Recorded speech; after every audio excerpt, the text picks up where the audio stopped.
So in this video, we're going to take a look at the final couple of matches that we played in order to hit Master Rank 2. I know this was quite involved saga of matches because it wasn't easy. Like I mentioned in part 1 of the video, we grinded for a while through a couple of pretty tough matches in order to hit this.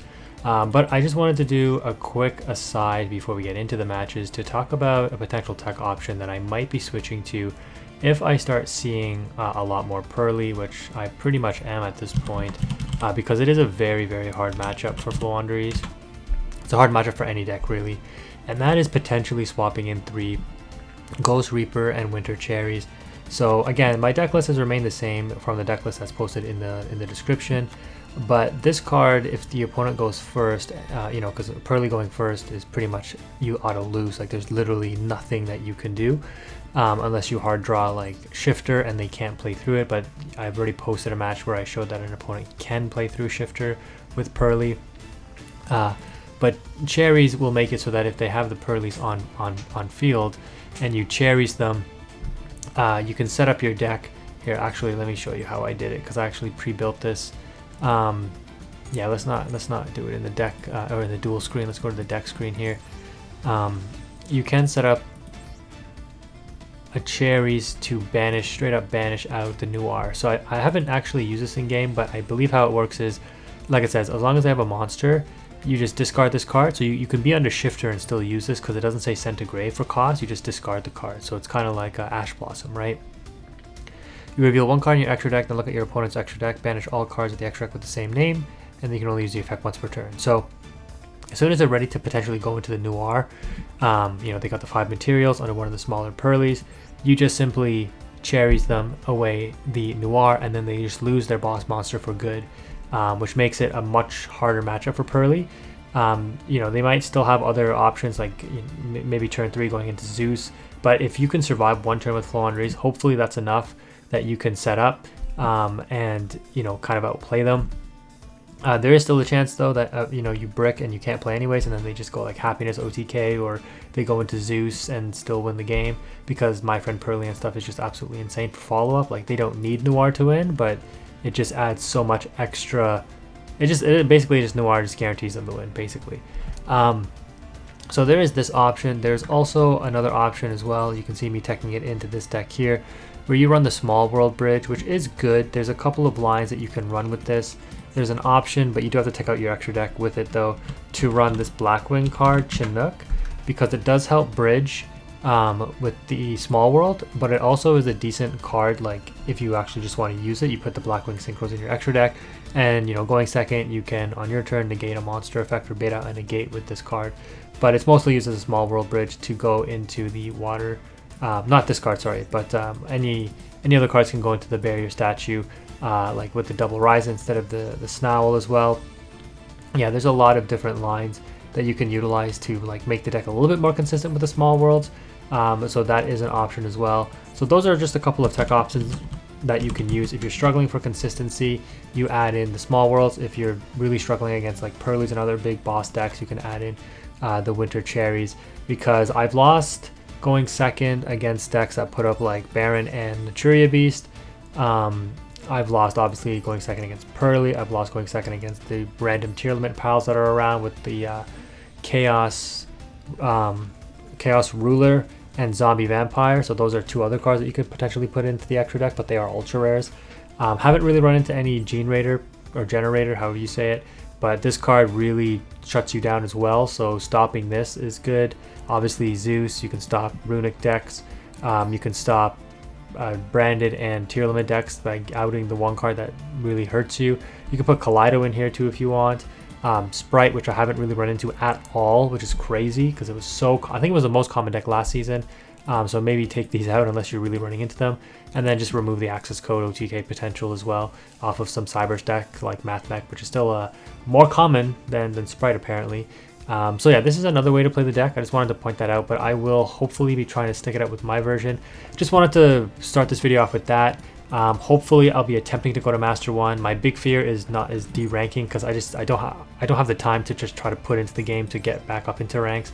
So as long as I don't de-rank, maybe I can commit another 2 hours on Sunday night or something, but work is going to be really busy throughout the week. So if I don't hit Master Rank soon. I don't know if I'll be able to hit it before the end of the month. But anyways, let's go ahead and take a look at these matches. Alright, in this next matchup is this opponent on Galaxy Eyes. We see some nice sleeves there. They are going first. Nope, they're on Dragon Link. And as soon as they normal summon to prevent the link into the Rocket Dragon, allowing the Rocket Caliber to go to grave, we Shifter on the normal summon. They pass. We have the Busted Nuts. The only downside is under Shifter, the Call By will not negate an Ash Blossom, but we can chain block to a certain extent with the one of map that we drew. So after getting absolutely shafted in the last match, I'm pretty sure Konami was like, okay, you went through the Pearly, you know, debacle. Let's give you the Busted Nuts now. And it's like, I don't understand, man, this game. It's just really weird right now. Anyways, yeah, we're going to banish the Toucan, grab Eaglin off of Robina, normal summon Eaglin, and the opponent has the Ash for it, sure enough, but that's okay because off the Advent, we are going to be able to grab the Empen anyways, and this is what I mean by being able to play around the stuff here. Using Unexplored Winds, we can then summon the Empen and out the opponent's Rocket Caliber, which does get banished, grab back the Eaglin here, and the opponent just scoops it up right there. So after, you know, getting absolutely destroyed by Pearly, we absolutely destroy Dragon Link, and I guess, you know, that is what it is. I mean, the opponent with Dragon Link can definitely play around Floowandereeze. It's not that hard, but I guess the opponent maybe just didn't have the hand to do it because they're not under Shifter next turn, right? Alright, in this matchup here, our opening hand is actually insane. If we can draw into a bird, which we have a Pot of Extravagance, the opponent reveals that they're on Evil Eye. Huge props to this guy, Master 3 with Evil Eye. I respect it.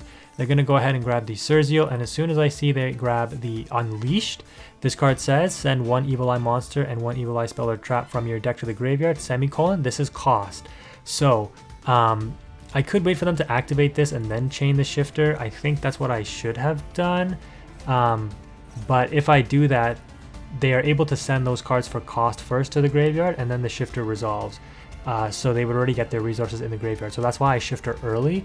But, you know, they keep the resource as a result, and I have to hope to draw into something in order to play. So the opponent just sets one and passes, and I'm like, okay, we know one card is Unleashed. We draw another Shifter for turn, which is terrible. But you know, we have to just hope they don't have Ash here, right? We're going to go ahead and activate Extravagance.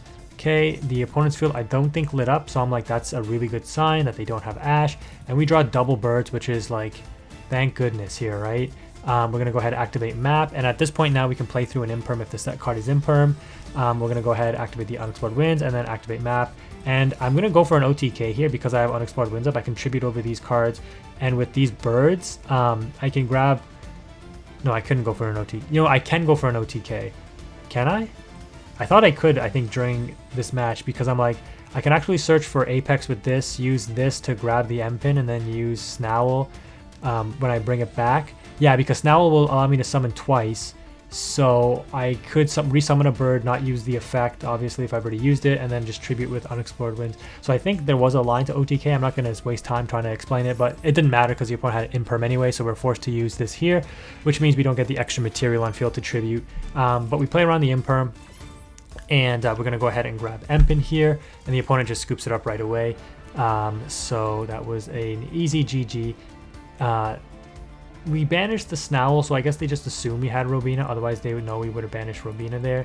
But yeah, that was a win thanks to Shiftering at the right time, I think. Alright, in this next matchup here, our opening hand is actually really good. We lost this match, or this coin toss, sorry, but the opponent opted for me to go first. During the standby phase, I Shifter because I couldn't toggle on quick enough for the draw phase, and that sure enough baits out the max seat, which is great. Main phase 1, activate the Pot of Extravagance. Draw 2, we draw the Unexplored Winds. The downside is we have no way to play around Ash or no way to play around Imperm here. So I'm like, okay, like if they have it, we probably just lose. We activate Jack and we grab an Eagle in here, and they take the Robina. So thankfully they do not have the interruption, so we're going to go ahead and activate all of our bird effects, get the Empen in rotation, and off Empen we grab Map. Now that we have all 4 birds in rotation, Map effect, reveal the Toucan to banish trap card, summon the Toucan, grab back trap. This is 4 summons. The reason I do it this way and not go for the fancy Advent, banish, bring back, resummon the Empen is because you don't want to play into Nibiru, right? I learned that in my Diamond 5 when I got Nibiru, trying to get fancy. Keep it simple if you can. Yes, you get an extra resource out of rotation, or you don't get that extra resource in rotation, but it's fine. You have Map, you have Trap, you have Unexplored Winds, you have Empen. The only thing you're missing is Fossil Dyna, so you're usually good to go here. We pass turn on this setup, and the opponent is going to be able to Lightning Storm away our cards, and we're going to go ahead and chain the Advent of Adventure, or sorry, the Dreaming Town there to summon the Embin, or Jesus, the Eaglin, messing up all my names. Once the opponent saw the Apex in hand, they end up scooping. My guess is, yeah, so obviously they're playing Lightning Storm, so they're like a going second deck. They have some kind of OTK. We take a look, and they're on Galaxy Eye, so props to this Chad. Yeah, they've got all the negates ready to go. They do play one of Nibiru, knowing my luck. I got, one of Nibiru in the one game I lost when I got Fancy. They probably had this in hand.